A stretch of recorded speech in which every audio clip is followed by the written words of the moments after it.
So a couple weeks ago, I made a video titled My Favorite Player on Every NBA Team. I was on my Enjoy Basketball stuff. Shout out Kenny Beecham. But y'all read the title. Today, I want to be a little bit of a hater. Now, not to say that I know any of these guys personally, because of course I don't. So these aren't personal attacks.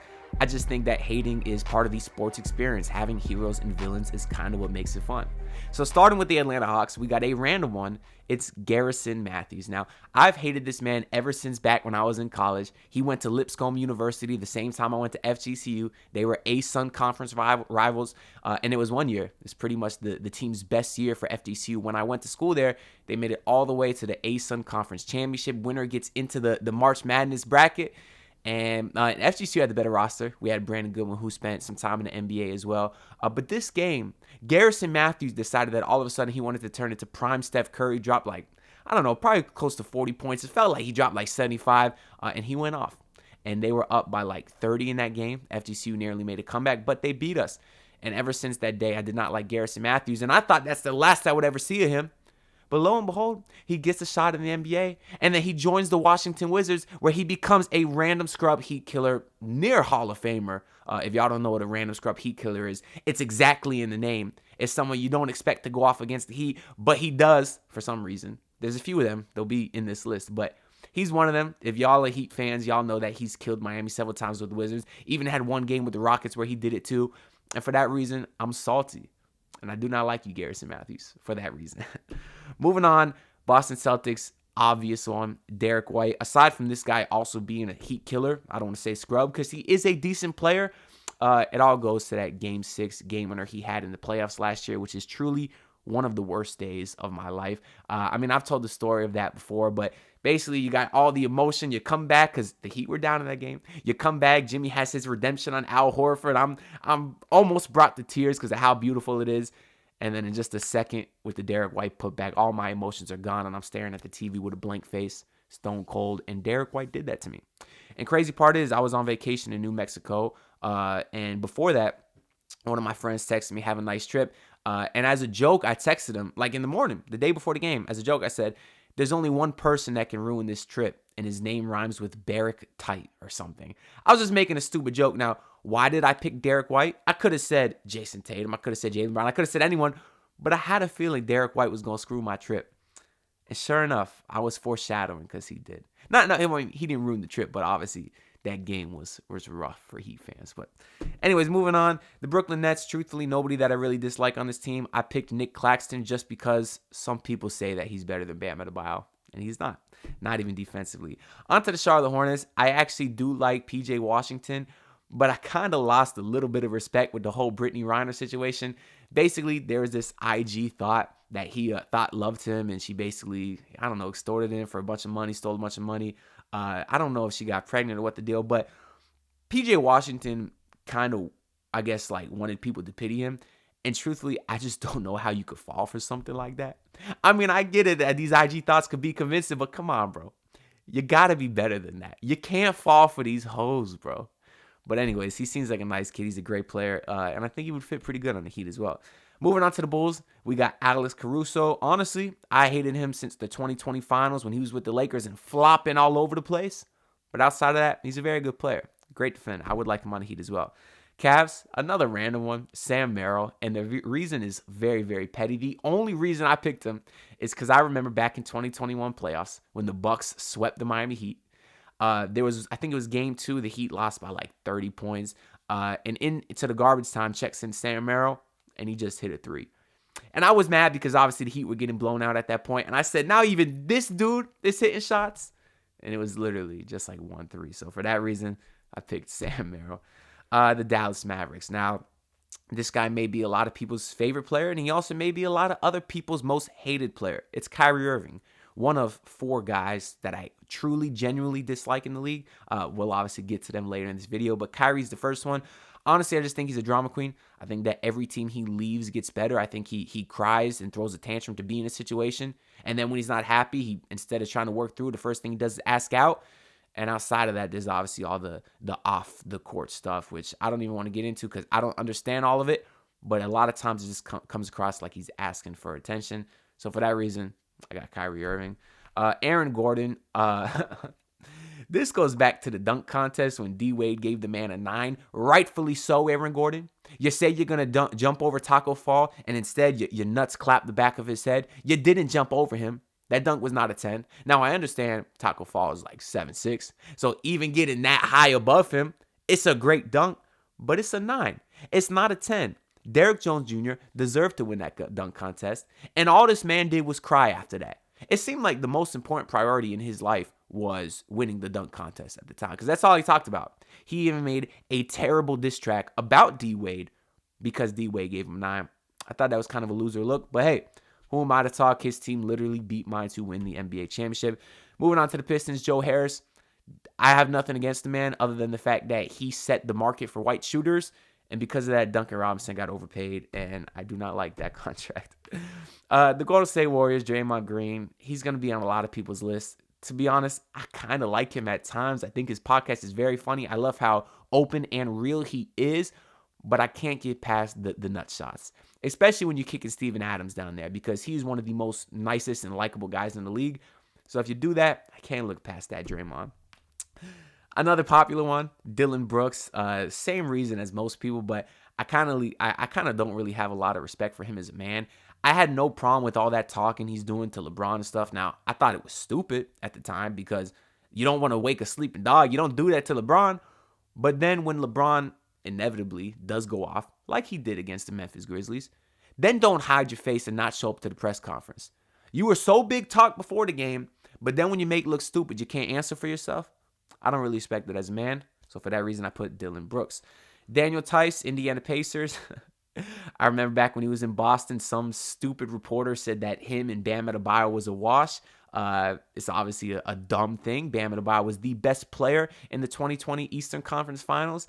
So it was a dumb report. Nothing against Daniel Tice. He had nothing to do with it, but I still associate you with that report, Tice, and for that reason, you're on my list.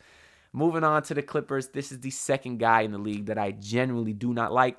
It's Paul George. Probably started subconsciously back when he was the Pacers, busting our ass, dunking on my guy Birdman.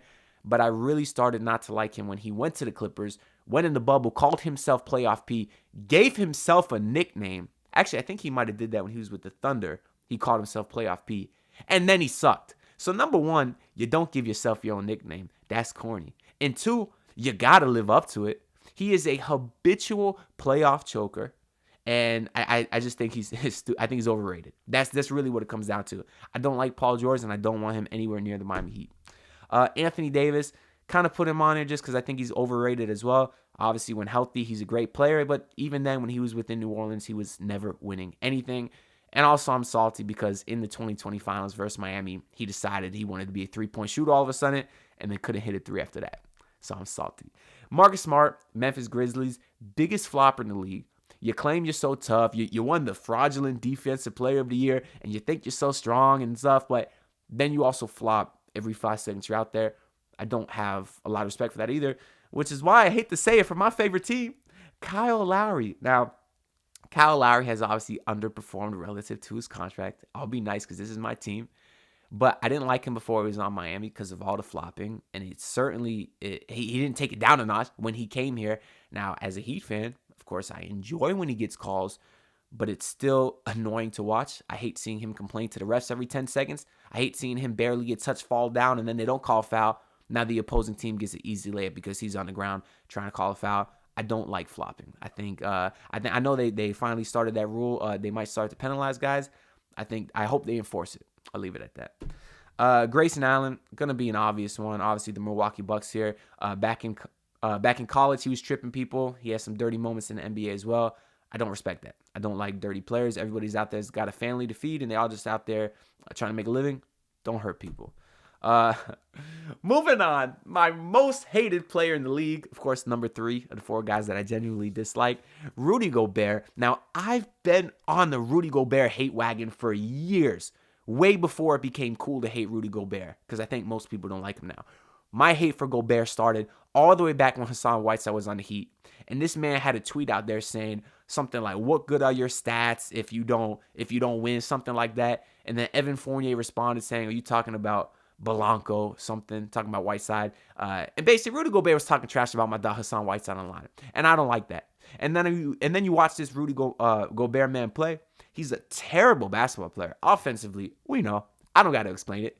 But defensively, he's a good shot blocker. Not a good defender. There's a difference. And all these people out there saying, oh, but look at the defensive numbers. They're so good when Rudy Gobert's on the court. That's because this man gets away with murder. He be hacking people. He be smacking people on arms. They don't call no fouls. And yeah, sometimes he may get 3, 4, 5 shots or blocks a game. But outside of that, he can't do anything. He gets played off the court in the playoffs because he can't play defense. So your star player, your multiple-time defensive player of the year, gets played off the court in the biggest games because of his defense? What sense does that make? And even back in the day, people were saying he's better than Hassan Whiteside. He's not. Now, I know Hassan's not in the league and Rudy Gobert's on this monster deal, but I don't think that's fair. I don't like the man because of it. He's the ultimate crybaby. He didn't make the All-Star team, and there was a video of him crying. And even when he didn't win Defensive Player of the Year, crying again. Oh, I'm sorry. Is 2 DPOYs not enough for you? Is all this money you making not enough for you? You want to make the All-Star team too? Is that what you care about? And don't even get me started on the COVID situation. The tapping the mic, coughing in the mic. You think it's so funny? Yeah, you started the damn outbreak. That's not a joke, and a lot of people died. You bum. I hate Rudy Gobert. That one might be personal, even though I never met him. The New Orleans Pelicans, Cody Zeller. He was terrible with the Heat. Spo played him 45 seconds in Game 5 of the NBA Finals, and they lost by 5, and I'm blaming Cody Zeller. The Knicks, Evan Fournier, random scrub Heat killer Hall of Fame. This man, it may be the biggest random scrub Heat killer of all time, with another guy that we have later in this video too. He's a good player. He could shoot, but the man was so dominant against the Heat for so many years with the Magic, and for that reason, I don't like you. Davis Bertans, same reason as Joe Harris. I like the Thunder roster a lot. I genuinely like their whole roster. You're talking Giddey and Shea and Dort. They got a fun team. I picked Bertans just because he kind of screwed up the market for white shooters, and now the Heat are paying for it with Duncan Robinson. The Magic, I put Jonathan Isaac. It was hard to find an updated picture of him because the man hasn't played basketball in 5 years, but he's into some weird stuff. And truthfully, I don't know all about it, so I don't want to speculate. But I know he obviously didn't kneel in the bubble, which is personally something that I don't agree with. But again, everybody has their reasons, so I'm not going to get on him for not kneeling. Maybe he has his own reasons. I don't know. But aside from that, I think he might even be an anti-vaxxer and pro-Trump and all this other stuff that, again, I'm not a political guy. If you like Trump, I don't care. I don't, but that's just because I think he's racist. But I'm not political, so I don't care about all that stuff. But I think he's just a weird guy, and a lot of things that he said I've been off or weird. Anyways, I don't know enough to speak on it. The 76ers, I could have put Pat Bev. I could have put James Harden's bum ass, but I put Javonte Smart. One of the most random names I could have put. And if y'all are Heat fans, you know why.